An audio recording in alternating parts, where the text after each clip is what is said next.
The beach was serene, a perfect picture. Blue skies kissed the ocean. Waves whispered on the shore. Seagulls sang their lonely songs. The air was warm and inviting. A gentle breeze carried the scent of salt and sand. It was a paradise, untouched and pure. A place to forget your worries. The sun beat down, warming the sand.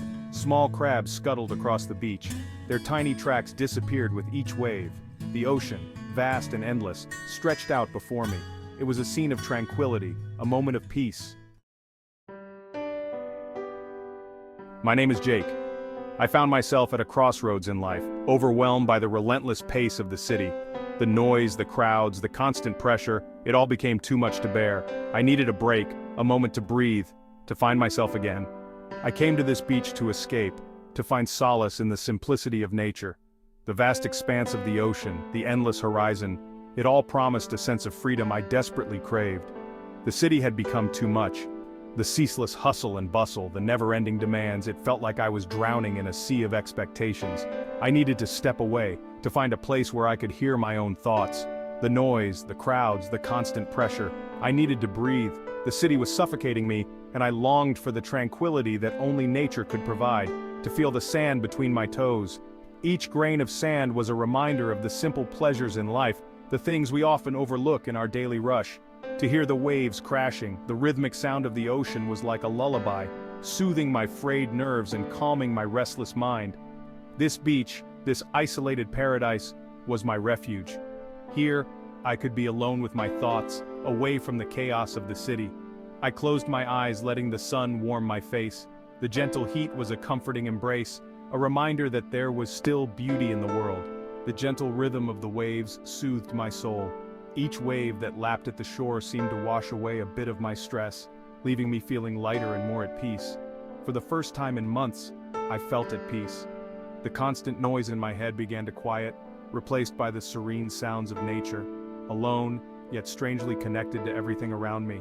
The solitude was not lonely. It was a chance to reconnect with myself and the world in a deeper way. The beach was my sanctuary, a place to heal. Here, I found the space to reflect, to breathe, and to begin the process of healing. The ocean's vastness reminded me of the endless possibilities that lay ahead, and the setting sun was a promise of new beginnings. This place, this moment, was a gift, a chance to start anew. I walked along the water's edge. The sun was beginning to set, casting long shadows across the sand. The sky turned a fiery orange and purple. It was breathtakingly beautiful, but something caught my eye, something out of place. A chill ran down my spine. It was a doll, a child's doll, half buried in the sand. Its porcelain face was cracked. One eye was missing, staring blankly at the sky. It looked eerily real, like a discarded child, forgotten and left behind. A sense of unease crept over me. I picked up the doll. It was cold to the touch, lifeless. I turned it over in my hands, examining it closely. There was something strange about it, something unsettling. I couldn't quite place my finger on it, but I felt a growing sense of dread. The wind picked up, whispering through the dunes. It sounded like voices, faint and distant, mumbling my name. I shivered, pulling my jacket tighter. The sun dipped below the horizon, plunging the beach into shadow. Fear gnawed at the edges of my mind. Section 5. A ghastly encounter. The beach was eerily quiet, the only sound being the gentle lapping of the waves against the shore.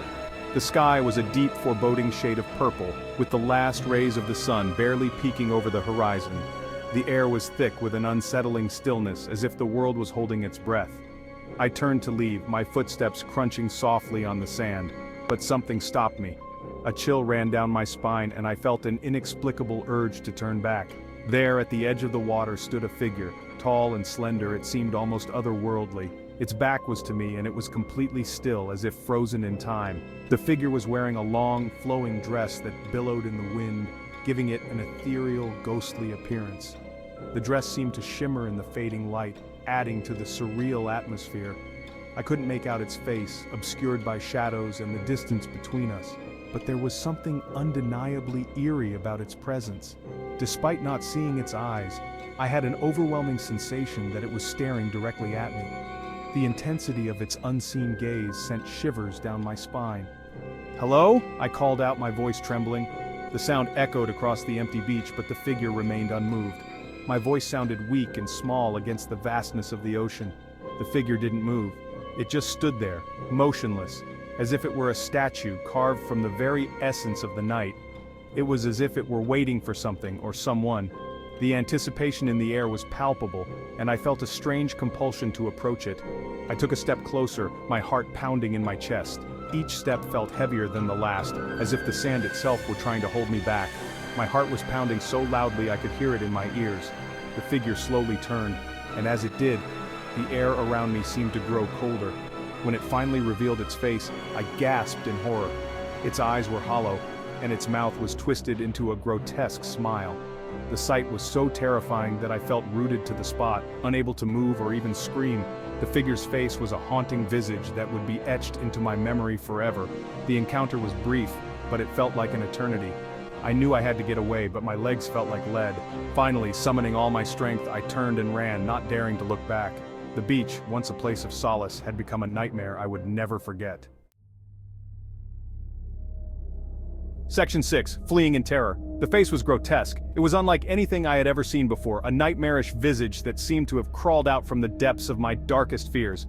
A mask of decay, eyes hollow and black, mouth twisted into a silent scream. The very sight of it sent shivers down my spine as if it were a harbinger of something far more sinister. It was the face of death itself, a grim reminder of mortality, staring back at me with an unyielding gaze. The air around it seemed to grow colder and the world felt suddenly devoid of life. I stumbled back, my blood turning to ice.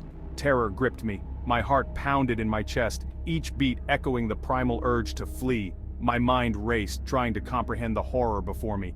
I had to get out of there. I turned and ran. My legs felt like lead, but adrenaline pushed me forward. Every instinct screamed at me to escape, to put as much distance between myself and that abomination as possible. My feet pounding on the sand, each step felt like a desperate bid for survival. The grains of sand shifted beneath me, making my escape feel even more precarious. The figure didn't chase me. It stood there, motionless, as if mocking my futile attempt to flee. Its presence was a dark shadow that loomed over my every thought, but I could feel its eyes on my back, burning into me. Those eyes, empty yet full of malice, seemed to pierce through my very soul. I could sense its malevolent intent even from a distance. The wind howled in my ears. It carried with it the scent of salt and decay, a reminder of the desolation that surrounded me. The crashing waves seemed to echo my frantic heartbeat, whispering words I couldn't understand. They were faint, almost drowned out by the wind, but their tone was unmistakably sinister. It was as if the very air was conspiring against me, but I knew they were words of doom. The sky above darkened, clouds swirling in a chaotic dance. It felt as though the world itself was closing in, sealing my fate. I ran faster, driven by a primal fear that I had never known before. The beach seemed endless, each step taking me further into the unknown, but I couldn't stop. I wouldn't stop. The terror was too great and the need to escape too overwhelming. As I fled, I could only hope that I would find safety, that I would outrun the darkness that pursued me. Section 7. Trapped and terrified. I ran until I couldn't run anymore. My lungs burned, my legs screamed for mercy. I collapsed on the sand, gasping for air, looking over my shoulder. The figure was gone, but the fear remained, clawing at my sanity. The beach, once my sanctuary, now felt like a prison. The sun had vanished, leaving me in darkness. The waves crashed against the shore, mocking my fear. I was alone, hunted, with no escape.